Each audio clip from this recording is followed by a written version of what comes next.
Get ready. Welcome back to another video of theme park fans, where today we're focusing our attention on Marvel Superhero Island and what we think Universal will eventually do with this land. Before we get into it though, we would ask you to sub to the channel if you enjoy the content and drop the video a like as it helps us out a lot. Anyway, let's get into it. Marvel Superhero Island has been a long-standing staple of Islands of Adventure since its opening day in 1999. The land's given us some iconic and revolutionary attractions such as the Incredible Hulk coaster and the Amazing Adventures of Spider-Man. However, it's been well documented that the land has not received any substantial updates since its original opening and currently represents the older Marvel Comics aesthetic, rather than the Marvel Cinematic Universe, which is much more relevant in today's society. As well as this, it's been well documented that Marvel's biggest competitor, the Walt Disney Company, acquired Marvel in 2009, causing some complexity to the whole thing. We'll get into this in more detail a bit later in the video, as we think it holds a lot of weight to the overall question of what will Universal Orlando Resort do with Marvel Superhero Island, so sit back and get ready. The story behind Marvel Superhero Island. First and foremost, we have to assume that some viewers might not be familiar with Marvel Superhero Island and the story behind it. So, before we jump into the facts and speculation that most of you probably clicked on this video for, we want to give a quick overview of the land and how it actually came to be. It all started way back in 1990, when Universal were actually in negotiations to acquire the theme park rights to DC Comics, which they planned to use as part of their anticipated second gate. This, however, would eventually fall through, due to the Time Warner acquisition of Six Flags, which also saw them obtain the full rights to DC Comics. Following this, a dispute over royalty payments eventually saw the deal break down, and Universal were forced to take their search elsewhere for popular intellectual property that would get guests excited for the opening of their second gate. Coincidentally, at the same time that Universal were in the market for some intellectual property, Marvel were going through a lot of financial struggles. As a result, the company were eager to sell off whatever it could to survive. This essentially meant that other companies were able to negotiate favourable deals to the rights of specific Marvel property, including Universal, who agreed on an indefinite deal to solely own the Marvel theme park rights in all areas east of the Mississippi River. The deal was officially signed off in 1994, and in 1997 construction began on Universal Orlando Resort's second gate, Islands of Adventure. Overall, Islands of Adventure took about 2 years to construct, and interestingly, all of its opening day lands are still in existence today, with other additions added later such as Hogsmeade from the Wizarding World of Harry Potter. At the time, a Marvel land in a theme park had never been done, so this was a massive draw for the park and a pretty big deal in the theme park universe. And as alluded to earlier, the land also consisted of some top tier and revolutionary attractions that highlighted Universal Orlando Resort's intent to outdo its biggest rival Walt Disney World only a few miles down the road. Today though, it has to be said that the land has become a little outdated. The main reason for this is down to the fact that it's mainly themed around the Marvel Comics as opposed to the Marvel Cinematic Universe, which has become incredibly popular over the past number of years.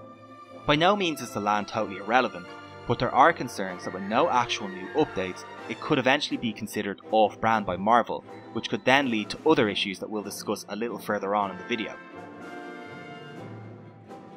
Universal's Marvel deal and the Disney acquisition.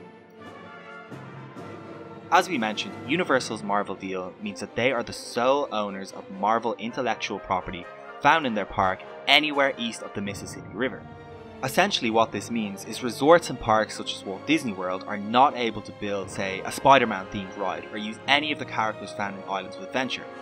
As well as this, Disney is unable to use the word Marvel or Marvel branding in any of its marketing promotions or attractions, which is most likely why Avengers Campus is called Avengers Campus and not something Marvel related. One thing a lot of people seem to be uncertain about is, since Disney technically owns Marvel, does this mean that Universal can no longer make any new updates to the land with regard to attractions or theming?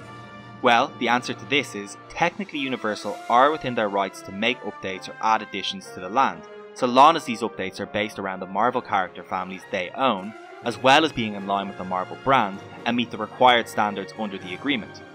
The only way Disney could stop any proposed updates is if they proved Universal were actually in breach of this agreement. However, one important thing to note is while Universal could update their imagery to be more reflective of recent comics, they would not be able to update these characters to what they look like in the Marvel Cinematic Universe, as all of these movies now fall under the Disney umbrella. By no means is Universal required to give up their rights to Disney. The only way this could happen is if Universal decides they want to sell the rights, or Disney can prove that they are misrepresenting the brand and thus breaching their contractual agreement. In our opinion though, the former is more likely here. While Disney can't force Universal to give up their rights, they could definitely dilute the popularity of the land by building Marvel-focused lands in their other parks around the world, forcing Universal to continue with the comic-style branding, which is becoming more and more irrelevant to most of the population. This will most likely see the eventual preference of guests sway more towards the Disney version than Universal's. Based on this, it's probably better that Universal replace the land rather than trying to compete in a battle they really can't win. What could replace Marvel Superhero Island? We recently put out a video focusing on what could potentially replace Toon Lagoon if Universal decided to remove it from their Islands of Adventure park. Without repeating ourselves too much, it's probably fair to say a lot of the speculation in that video is similar to what we're going to look at in this video. However, we also have our own thoughts on the matter that could potentially make sense, even if Universal has never hinted at it before. First things first though, from our research it's clear to see that if any of these plans do eventually come through, it probably won't be anytime soon. The main reason for this is that right now Universal Orlando Resort is putting the majority of their budget and effort into the highly anticipated third gate, Epic Universe. Currently the opening date for Epic Universe is scheduled for sometime in 2023. This essentially means that if any changes are coming to Islands of Adventure, we probably won't see any actual construction until 2024 or 2025. However, what we could potentially see over the next couple of years is an upgrade to imagery and maybe some additional refurbishments to the land's current attractions. With that being said, if the time does come for Universal and Marvel to part ways, there are a couple of potential replacement options that we feel would be great additions to the park. Firstly, a land themed around Lord of the Rings or Middle-earth. Again, this is one we mentioned in our Toon Lagoon video, but it would be wrong not to mention it again.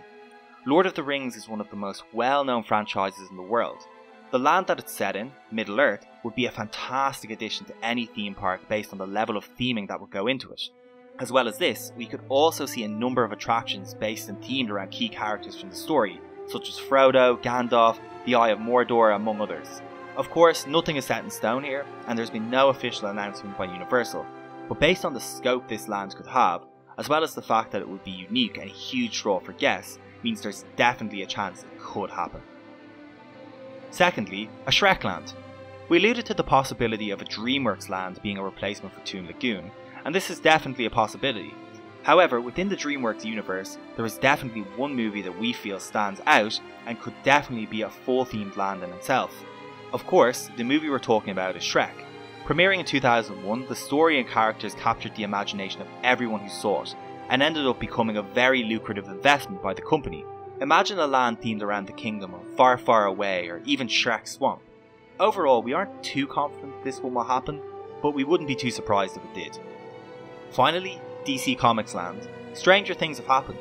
While the chances of this happening are pretty much none right now, we do think it would be a nice story. As we mentioned at the very start of the video, before Universal acquired the theme park rights from Marvel, they had been in talks with DC Comics about a deal that did look likely at the time. Without repeating ourselves, it's well known that Six Flags own the exclusive theme park rights to DC Comics, and have a variety of lands based on the famous franchise in multiple Six Flags parks. In order for Universal to be able to build a themed DC Comics land, they would first need to acquire the rights, which is not going to be the cheapest option by any means. For theme park fans though, the thought of a DC Comics themed land in Universal sounds incredible, as we've already seen what they can do with regards to the Wizarding World of Harry Potter. Overall, we're not exactly sure what Universal will do with Marvel Superhero Island, but we do trust that whatever it is, it's going to be big and exciting. If you enjoyed this video, make sure to check out our video on if Toon Lagoon should be replaced on screen now. Let us know in the comments what you think Universal should do at Marvel Superhero Island, and don't forget to like and subscribe if you haven't already.